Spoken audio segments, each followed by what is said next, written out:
Hi good morning. இது Thursday morning. காலையில் எழுந்ததுமே சமைக்க வந்துட்டேன். பாப்பா தூங்கிட்டு இருக்காங்க, அதான் சைலண்டாக வந்தேன். அவங்க எந்திரிக்கிறதுக்குள்ளே எப்படியாவது மேக்ஸிமம் சமைச்சிடணும்.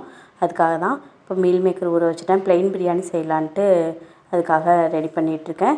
1.5 கப் பாஸ்மதி ரைஸ் எடுத்து அதை ஒரு பக்கம் ஊற வச்சாச்சு. ஒரு பக்கம் பால் காய்ச்சி வச்சுட்டேன், குழந்தைங்க எந்திரிச்சது கொடுக்கலான்ட்டு. அடுத்ததாக வெங்காயம் தக்காளி எல்லாமே பொடி பொடியாக கட் பண்ணிவிட்டு பிரியாணி ரெடி பண்ண குக்கரை அடுப்பில் வச்சுட்டு 3 ஸ்பூன் எண்ணெய் ஊற்றிருக்கேன். எண்ணெய் காஞ்சதும் 1 ஸ்பூன் சோம்பு சேர்த்துட்டேன். காயை பிச்சு போட்டிருக்கேன்.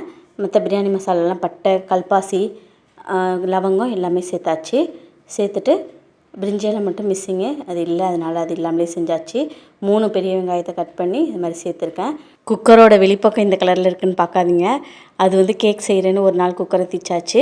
உள்பக்கம் நல்லா க்ளீனாக தான் இருக்குது. இது கூடயே 2 பெரிய சைஸ் தக்காளியை கட் பண்ணி சேர்த்துட்டு இது கூட 1 ஸ்பூன் இஞ்சி பூண்டு பேஸ்ட்டு சேர்த்து நல்லா வதக்கியாச்சு. அது கூட கொத்தமல்லி புதினா சேர்த்துருக்கேன். மீல் மேக்கரை நல்லா கழுவிட்டு, வேக வச்ச மீல் மேக்கரை கழுவிட்டு குட்டி குட்டியாக பிச்சு சேர்த்தாச்சு. 1 ஸ்பூன் பிரியாணி மசாலா, 1 ஸ்பூன் கறி மசாலா தூள் சேர்த்துட்டேன். 1 ஸ்பூன் மஞ்சள்தூள், 1 ஸ்பூன் மிளகாத்தூள் சேர்த்துட்டு நல்லா வதக்கி விட்டுட்டேன். இப்போ ஊற வச்ச பாஸ்மதி ரைஸை நல்லா கழுவி எடுத்துட்டேன். அது கூட ரைஸை சேர்த்துட்டு ஒரு கப்புக்கு 2 டம்ளர் தண்ணி, 1.5 கப்புக்கு 3 டம்ளர் தண்ணி ஊற்றிட்டேன். தண்ணி ஊற்றிட்டு இது கூடயே 1.5 ஸ்பூன் உப்பு சேர்த்துக்கலாம். கரெக்டாக இருக்கும். இது நல்லா கலந்து விட்டுட்டு இது கூட 1 ஸ்பூன் நெய் சேர்த்துக்கிறேன். நெய் ஆப்ஷனல் தான், வேணால் சேர்த்துக்கோங்க. நெய் சேர்த்தா கொஞ்சம் டேஸ்ட் நல்லாயிருக்கும். 1 ஸ்பூன் நெய் சேர்த்துட்டு அது 2 விசிலுக்கு வேக வச்சுட்டேன். அது ஒரு பக்கம் வெந்துட்டு இருந்தது. இந்த பக்கம் தயிர் பச்சடிக்கு ஏதோ ஒரு விசில் வந்துருச்சு பாருங்கள். தயிர் பச்சடிக்கு ஆனியனை பொடியாக கட் பண்ணிவிட்டு 1 கப் தயிர், 1/4 ஸ்பூன் உப்பு சேர்த்து அதை நல்லா மிக்ஸ் பண்ணிவிட்டேன். கொஞ்சமாக கொத்தமல்லி சேர்த்து மிக்ஸ் பண்ணி எடுத்துக்கிட்டேன்.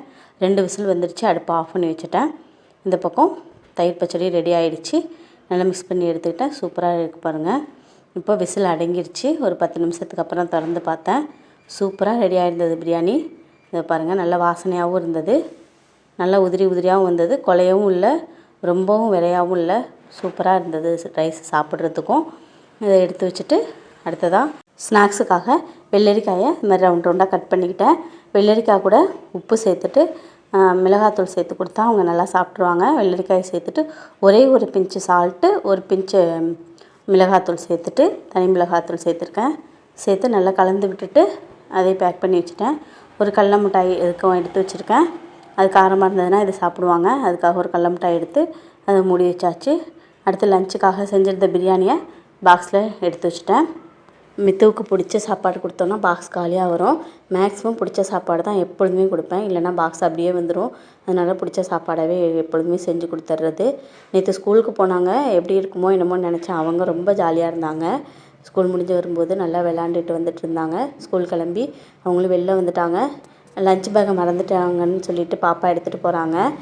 எடுத்து கொண்டு கொடுத்தாங்க. அடுத்து அவங்க ஸ்கூல் அனுப்பியாச்சு. பாப்பாவை சாப்பாடு ஊட்டி அப்புறம் அவங்க கூட விளாண்டுட்டு இருந்தேன். ஜனவரி பிப்ரவரி விளாண்டுட்டு இருந்தோம். அவங்க அண்ணன் 2.5 மாதமாக வீட்டில் இருந்துட்டு இப்போ திடீர்னு ஸ்கூல் போனது பாப்பாவுக்கு ரொம்ப கஷ்டமாக இருக்குது. எப்போ வருவாங்கன்னு கேட்டுகிட்டே இருந்தாங்க. அதனால் அவங்க கூட விளாண்டு டைம் ஸ்பெண்ட் பண்ணுறது. நாளைக்கு பார்க்கலாம். பாய்.